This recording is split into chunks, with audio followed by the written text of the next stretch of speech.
자, 오늘 이 말씀 속에서 본문의 말씀은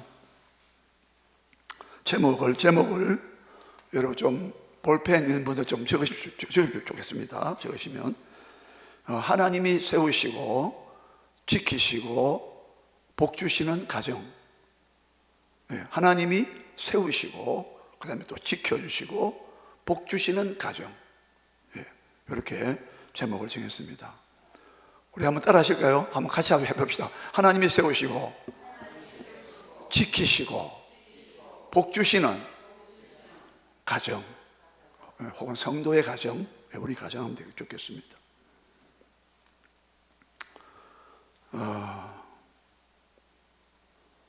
솔로몬이 본문 그 1절 위에 보면 제목 나와 있습니다. 솔로몬의 시가 나와 있습니다. 그리고 곧 성전에 올라가는 노래라고 되어 있습니다. 5월이 가정의 달인데, 이 달이 지난 시간에는 제가 성경의 가정의 신비함, 또 복됨, 그런 제목으로 우리 가정이라는 게 얼마나 신비하냐, 그거를 말씀드렸습니다.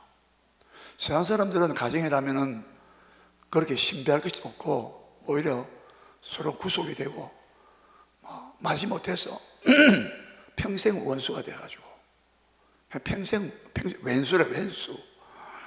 세상 사람들은 그렇게 가정이 붕괴되고 관계가 허물어지고, 그렇게 사랑의 관계가 그렇게 혐오의 대상이 되고 서로가 자기 중심으로 다 사니까. 종교 개혁자 독일의 마틴 루터는 인간의 본성을 말하기를, 죄에 대한 이 본성, 죄악성, 이것을 인간은 자기 안으로 굽어 있는 성향이 있다, 이렇게 말했습니다. 자기 안으로 굽었다는, 팔이 안으로 굽는다고 하잖아요. 우리 속담에도 팔이 바깥으로 안 굽습니다. 안으로 굽지. 자기와 이익이 되는 사람, 이해득실을 따진다 이 말이죠. 이해득실을 따지고 이해관계를 따지기 때문에 가정에서도 조차 완전히 자기만밖에 모르는, 아주 이기적이고 자기 안으로만 자꾸 이래 들어가기 때문에 상대방으로 마음을 못 여는 거예요. 그래서 이 자기 안으로 굽는 거, 이것을 인간의 죄악성이라 그렇게 날카롭게 로마서에서 그렇게 말한 바 있습니다. 근데 오늘 제가 처음에는 성경이 말하는 가정의 신비함 두 번째 시간을 오늘 설교하려고 했는데 오늘 좀 바꿨습니다. 이 두 번째 이 신비함은 조금 어려운 면도 있어요. 조금 더 저도 좀 더 깊이 기도하고 여러분도 좀 은혜를 받으셔가지고 또 다음에 또 한 번 더 하면 좋겠습니다. 성경의 가정이요 굉장히 신비합니다. 이걸 우리가 성경적으로 우리가 바로 깨닫고 이해해야 되지. 그래야 여러분 가족을 보는 눈이 달라지고, 가족의 허물과 단점이나 결점이나 약점을 어떻게 바라보는가, 그걸 하나님과 교회와 그리스도의 관계, 우리 교회하고 그리스도와 예수님과의 관계 속에서 그렇게 교회는 신부고 그리스도는 남편이고, 그래서 에베소서 5장 32절에 놀라운 사도 바울이 막 탄성을 막 바라면서 이렇게 말해요. 이 비밀이 크도다. 부부관계가 두 사람이 합한다는 말도 서로 계약과 언약을 말하는데, 언약과 계약을 통하여 합해가지고 한 몸이 될지니라. 그러면서 바로 신비하도다. 이 비밀이 크도다. 이 비밀을 말했는데, 신비라고 말해도 됩니다. 미스테리온. 영어에서는 미스테리. 우리말에서 미스테리야, 미스테리. 신비한 거야. 그 비밀이야, 비밀. 이러잖아요. 비밀은 여러분 오묘하고 비밀은요 잘 모르는 겁니다. 신비한 겁니다. 신비라고 이걸 번역했어요. 로마서 16장에서는 옛날 번역은 비밀의 계시 이렇게 했는데 이번 번역은 신비의 계시, 비밀을 신비로 바꿔놨습니다. 그래서 에베소서 5장에 남편과 아내의 관계를 교회는 그리스도의 예수님의 신부니까, 그리고 예수 그리스도는 남편으로서 이것이 하나가 된대요.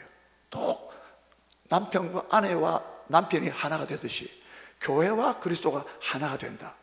그래서 이게 신비롭다고 막 너무너무 신비하다는 거죠. 여러분, 가정을 볼 때요, 예수님하고 우리하고 이 비유가 가정에서 남편과 아내의 관계로 비유했단 말입니다. 얼마나 이게, 여러분, 이렇게 가정을 바라봐야만이 우리가 예수님에게 하듯이, 또 예수님이 우리한테 하듯이 남편이 아내에게 하고 아내가 남편에게 해라, 이게 관계가 새롭게 우리가 깨닫게 된다 이 말이죠. 네. 여러분, 이걸 알아야만이 가정은 참으로 신비한 거구나. 이 가정이 영원한 것이 아니라 나중에는 이게 교회와 예수님과 우리의 신부, 예수님의 신부라잖아요. 우리 신랑 예수고, 그거를 알게 하기 위해서 가정의 제도를 만들었구나. 여러분, 자, 그 다음에도 좀 자세히 말씀드리겠습니다. 오늘은 아까 말씀드렸죠. 한번 따라합시다. 하나님이 세우시고 지키시고 복 주시는 성도의 가정. 네. 여러분, 가정은 우리가 오늘 본문 1절 보시겠습니다. 자, 본문 1절 봅니다. 자, 본문 1절 다 같이 읽겠습니다. 시작. 여호와께서 집을 세우지 아니하시면 세우는 자의 수고가 헛되며 여호와께서 성을 지키지 아니하시면 파수꾼의 깨어 있음이 헛되도다. 그렇습니다. 여러분, 우리가 아무리 집을 짓고, 여기서 집은 1차적으로 성전입니다. 아까 성전에 올라가 노래 했잖아요. 바이트라 말은 성전도 되고 우리 집도 되는 거예요. 여러분, 신약 성경에 보면은 이 교회를 하나님의 집이라고 디모데전서 3장 15절에 하나님의 집이, 이 집은 살아계신 하나님의 교회라고, 이 집은 살아계신 하나님의 교회라고, 교회를 집이라고 그랬고, 또 성도의 가정도 집이라고 말할 수 있어요. 자, 그래서 우리가 여러분 막 성전을 짓고 교회를 짓고 세우고 가정을 세우고 집을 짓고, 물론 이 집은 건물보다도 패밀리, 가족, 집, 건물, 하우스보다도 스위트 홈 할 때 가정, 따뜻한 가정, 그 집을 말합니다. 요즘 그런 말씀 하시죠. 좋은 아파트 사는데 집은 집인데 따뜻한 가정이 없어. 하우스는 있는데 홈이 없다, 이런 말씀 하잖아요. 자, 우리가 여러 가지로 막 애를 쓰고 노력합니다. 좋은 집에 살고 집도 사고, 또 여러분 막 집을 또 말합니까? 인테리어도 하고, 집을 우리가 막 세우려고 여러 가지로 막 우리가 애쓰고 노력합니다. 자녀들을 또 잘 양육해서 집을 세우고, 그죠? 부부 관계에도 또 새롭게 해서 또 막 이렇게 집을 세워 나가고 애를 많이 씁니다. 우리가 할 수 있는 범위 안에서, 한계 속에서 우리가 노력해야 됩니다. 애쓰고 힘써야 돼요. 그런데 한 가지 우리의 중요한 오늘 본문 말씀이, 아무리 우리가 애를 쓰고 밤잠도 안 자고 막 연구도 하고, 부부관계, 자녀 교육, 경제 문제, 직장 문제 등등, 우리 가정에 우리가 얽혀 있는 문제가 얼마나 많습니까? 그것을 우리가 내가 노력으로 애쓰고 하는 건 좋은데 그것만으로는 부족하다고. 한계가 있다는 거예요. 한계가. 뭐라 했습니까? 사람이 애쓰고 노력해서 열심히 해서 교양 강좌도 막 듣고 세미나 참석하고, 막 부부 세미나, 막 가정 세미나 얼마나 많습니까? 아버지 세미나도 있고 어머니 세미나도 있고요. 아무리 그것을 우리가 하지 말라는 것이 아니라 그것으로 만족해서는 안 되고, 우리의 집은 누가 결제하듯이, 예? 미술가가 미술하고 난 다음에 그림 그린 다음에 마지막에 도장을 딱 낙관을 찍어서 누가 작품이다, 누구의 작품이다 표시하듯이, 그게 없으면 값어치가 나도 하잖아요. 그래서 우리 성도의 가정을 누가 세우느냐? 오늘 본문의 말씀입니다. 여호와께서 집을 세우지 아니하면 세우는 자, 즉 인간의 수고가 헛되며, 헛되다는 거예요. 여러분, 우리 이 말씀이 우리가 충격을 받아야 됩니다.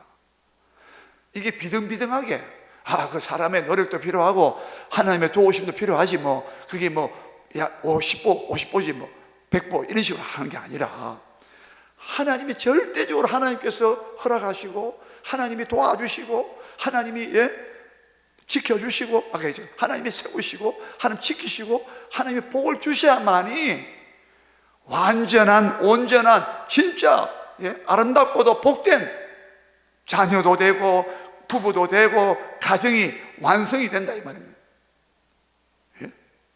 그림으로 말하면 완성도가, 작품 말하면 완성도가 높다. 이 완성도가 100%란 말이에요. 인간의 지혜와 사람의 노력만으로 해서는 이거는 허물이 많고, 인간은, 사람은요 욕심 많죠. 아까 있잖아요, 안으로 굽지요. 자기가 모르지. 얼마나 여러분이 부족합니까? 그래서 하나님의 도우심과 하나님이 세우시고 하나님이 지켜주시고 하나님의 복을 안 주시면 우리 가정은 무사할 리가 없다 이 말입니다. 그걸 철저하게 인정할 수밖에 없다 이 말이에요. 그런 사람만이 진짜 우리 가정을 복되게 하려면 진짜 하나님의 은혜가 필요해. 하나님이 도와주셔야 돼. 우리 가정을 축복해 주셔야 돼. 하나님이 우리 자녀들을 붙잡아 주셔야 돼. 그게 여러분 절절히 나올 수밖에 없고, 기도할 수밖에 없고, 하나님께 매달릴 수밖에 없고, 하나님만 전폭적으로 의지할 수밖에 없다 이 말입니다. 믿으시기 바랍니다. 네. 저는요 첫 번째 가정을 생각했어요. 어떤 가정을, 여기서는 얘가 안 나오죠. 얘가 창세기 32장에 바로 야곱의 집이었습니다. 야곱의 집, 야곱의 가정.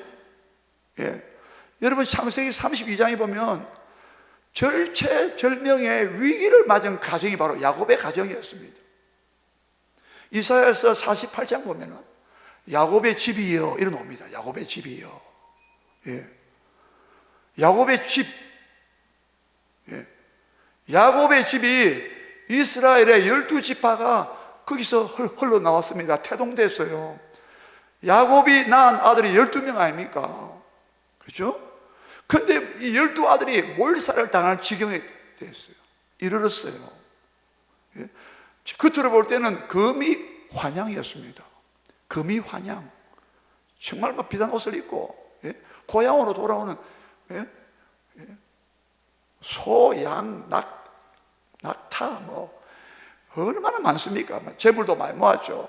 아내도 둘에다가 또 종들을 해서 아내가 4명 이래가지고 막 거부가 돼서 지금 막 자기 고향으로 돌아오는데 지금 강 건너편에 약복강이 약복강. 강 건너편에 누가 기다리고 있다고 했습니까? 20년 전에 자기 형 에서가 그때 이 야곱이 자기 형을 속였어. 팥죽 한 그릇 팔았잖아요. 속여가지고 막 팔아 먹도록 했잖아요. 사냥 다녀온 그 형이 배가 고파서 막 이러서는데 팥죽을 보란 듯이 쓰고 있잖아요. 야, 동생 야곱아, 팥죽 한 그릇 달라. 못 준다 형아. 못 줘 형. 아이 왜 못 주냐? 형이 장자권 나한테 팔으라고. 장자권은요 아버지 재산을 2배나 받고 아버지의 모든 축복을, 영적인 축복, 물질의 축복, 그걸 하나님께로부터 상속받는 자입니다. 장자는요, 옛날에는 장자가요, 장남이 아버지 돌아가시면은 아버지 역할도 했습니다. 우리나라도 자, 그래서 그 장자권을 속여가지고 파충한 거 속여가지고 그것을 나중에 뒤늦게 알아가지고 에서가 동생 야곱을 죽이려고 했지 않습니까? 아버지 이삭으로부터 축복을 가로채가 받았기 때문에 뒤늦게 알아가지고 막 동생을 죽이려고 하니까 저기 외삼촌 집으로 라반 외삼촌 집으로 막 피신시켰잖아요. 근데 그 라반의 집에서 불철주야로 일하고 막 겨울에도 일했다고 놓으면 한겨울에도 얼마나 일했는지, 여름에도 겨울에도 막 가리지 않고 얼마나 일을 많이 했는지 성경에 나와요. 창세기 31장에 나와요. 그래서 막 거부가 돼가지고 막 짐승이 막 떼를 이루고 막 지금 강 건너편에서 동생이 야곱 건너오기만 해봐라 막 400명을 거느리고 형 에서가 칼을 갈고 막 원수를 가까이 갚겠다고 막 그렇게 막 벼르고 있는데 그 소식을 사람을 통해서 전가를 받았단 말이죠. 그래서 창세기 바로 그 앞장에 31장에 보면은 막 야곱이 막 기도합니다. 하나님, 우리 형제고 에서의 칼에서 나를 좀 건져달라고. 내 처자식을 다 죽이려고 하니까 지금까지 내가 재산 모은 거 하루아침에 지금 날라판되었어. 풍비박산될 그런 절체절명의 위기를 맞은 야곱의 가정이었단 말이죠. 자, 여러분, 이럴 때 야곱이 꾀를 많이 꾀부렸어요. 형의 마음을 누르뜨리려고, 형의 마음을 환심을 살려고 막 양떼, 소떼 막 보냈잖아요. 예? 그렇게 자기 수단을 다 강구했어요. 그래도 형이 안 풀려, 노가 안 풀려. 그래서 아내도 자식도 다 양떼, 소떼 다 강을 다 건네보낸 다음에 야곱은 자기 홀로 남았다 그랬어요. 자기 혼자 남았어요. 그 강을 함께 못 건너간 거예요. 갔다가는 칼이 죽겠다고 말이에요. 예? 가족들을 안 돌보고 말이죠. 참 야비하죠. 죽으면 같이 죽지 왜 자기는 왜 혼자 남아? 강도 안 건너가고. 이 보세요. 이거요. 아직도 이렇다고요. 우리가 이렇다고요. 예? 자기 자식들은 막 아내들은 막 죽든 말든 말이죠. 예. 자, 그런데 보세요. 밤중인데 한 사람이 나타나가지고 야곱과 씨름을 했다. 야곱을 땅바닥에 내 동네에 치려고 했다 이 말입니다. 그 야곱은 밤새 씨름을 한 거예요. 날이 새려고 합니다. 밤새 씨름했어요. 그 사람은 야곱을 땅바닥에 내치려고 그러고 야곱은 안 죽으려고 버티고 있는 거야. 그런데 그 시간 얼마나 가든 새벽빛이 날이 밝으니까 그 사람이 날이 밝으니 나로 가게 하라 그랬죠. 왜? 절대 안 된다고. 안 놔주니까 그 사람이 하나님이고 하나님의 사자 천사라고 나와 있습니다. 야곱의 허벅지를 쳐버렸습니다. 고관절을 때렸단 말이에요. 그래서 뼈가 위골됐어요. 여기 치면요, 이 상체 하체를 연결하는 뼈이기 때문에 이걸 만약에 쳐버리면 사람은 바로 주지 않습니다. 그런 상태에서 야곱은 뭐하느냐, 26절에 32장 26절은 대단히 중요합니다. 한번 같이 따라봅시다. 당신이 내게 축복하지 아니하면 가게 하지 않겠나이다. 당신이 내게 축복하지 아니하면 지금 위골된 상태입니다. 보통 사람은 벌써 자빠졌어요. 벌써 그 사람은 손 놓고 벌써 뒤로 자빠졌다니까. 야곱은 그때 정신이 바짝 드는 거예요.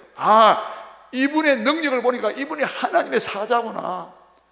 야, 이분 아니면은 내가 저 에서의 칼 내가 피할 수 없다. 우리 가정을 내가 보존할 수가 없다.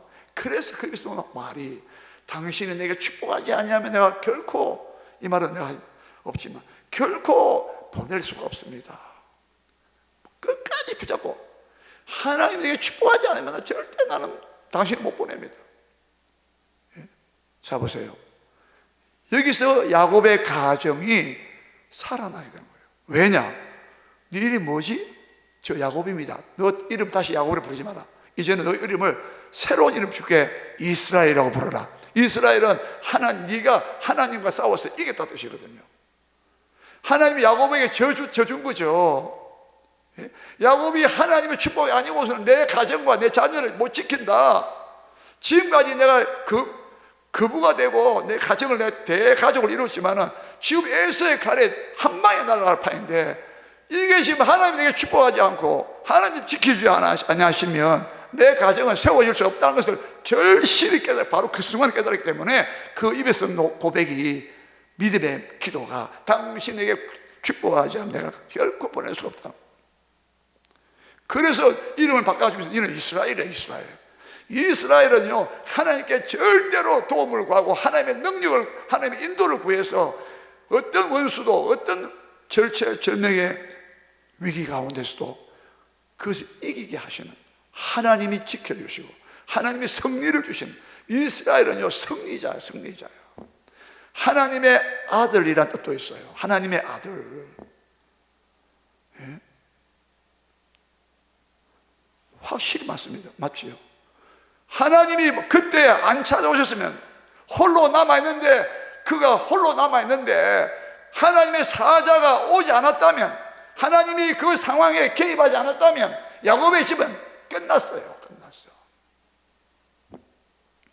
이 사건을 통해서 우리는 하나님이 집을 세우지 아니하면 세우는 자의 수고가, 야곱의 일생일대에 땀 흘려 쌓아왔던 모든 것이 헛된 거야. 예? 여러분 가정에 하나님의 개입이 있길 바랍니다. 예? 여러분이 내 힘으로 도저히 저 원수를 이길 수 없는데, 예? 바람 앞에 덕불 같은 상황인데, 위기 속인데, 그 속에서 하나님이 개입하셔서 천사를 보내고, 예?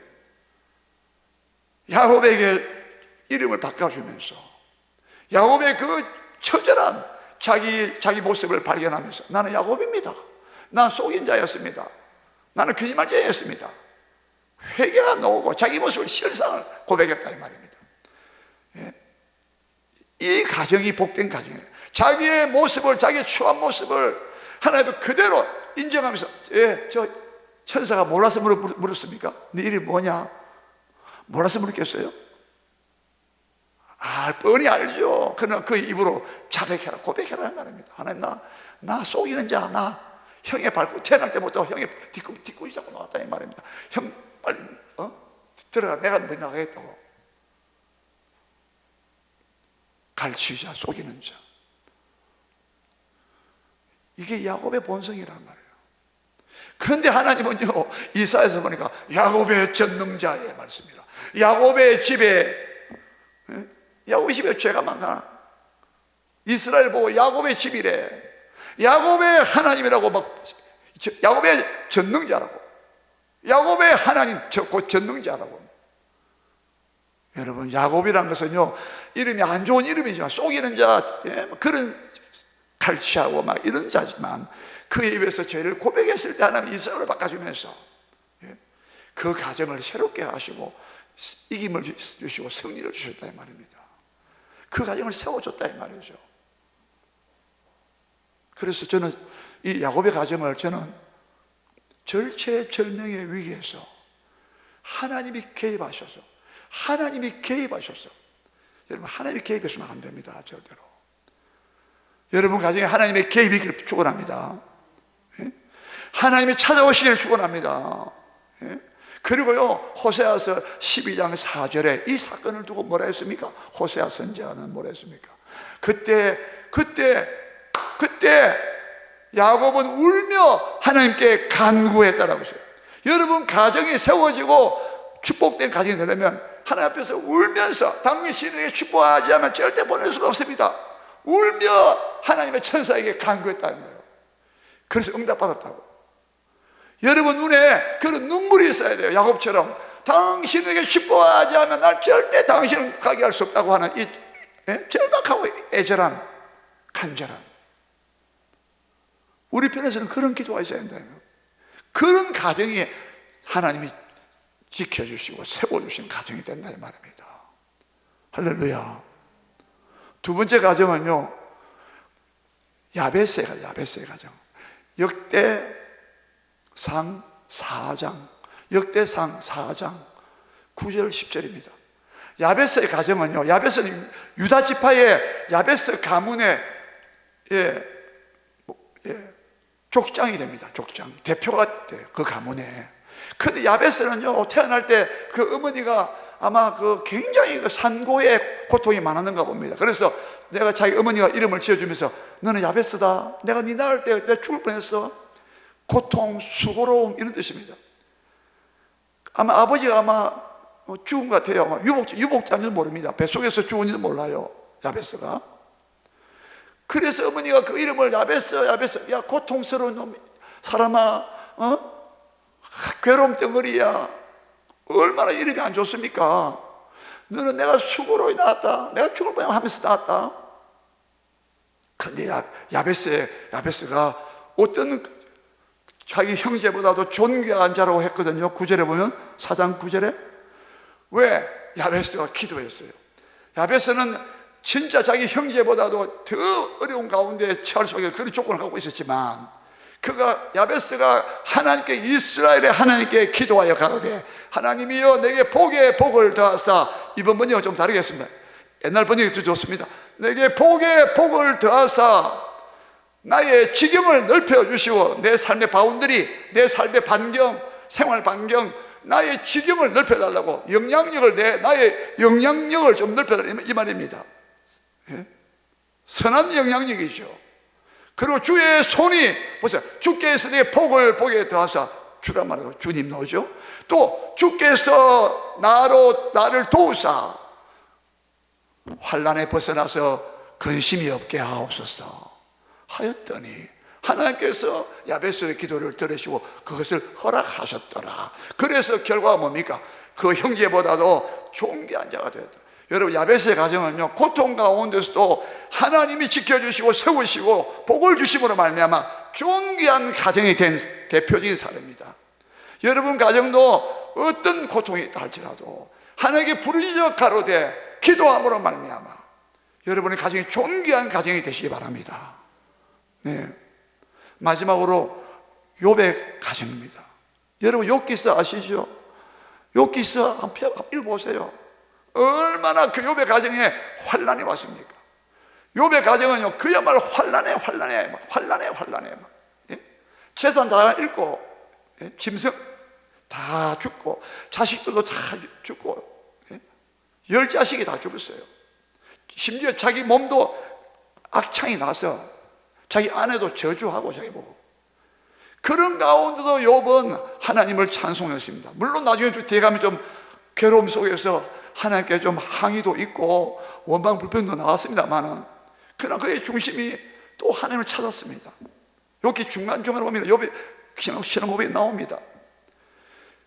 그 욥이 말이죠, 얼마나 10자식입니다. 딸 셋, 아들 7인데 얼마나 욥이 그 자녀들을 신앙관리 잘했는지요. 욥기서 1장 5절에 뭐라고 되어 있습니까? 10명의 자식들이 막 자기 생일 돌아오잖아요. 그러면 각자 막 다 초대하는 거야. 다 모여가지고 막 음식 먹고 서로 막 화기애애하게 막 그렇게 서로 막 교제하고. 그런데 1장 5절에 욥은 어떻게 했다고 되어 있습니까? 우리 자기 자식들이 혹시나 이 잔치하다가 마음이 하나님을 떠날까, 하나님을 배반할까 싶어서 전부 다 어떻게 합니까? 제사를, 번제를 드렸더라. 자식의 10명의 그 인수대로 번제를 드렸더라. 욥의 행사가 항상 이러했더라. 하나님께서도 내 종 욥과 같이 순전하고 정직하여 악에서 떠난 자가 없도다 칭찬을 2번이나 하셨고 막.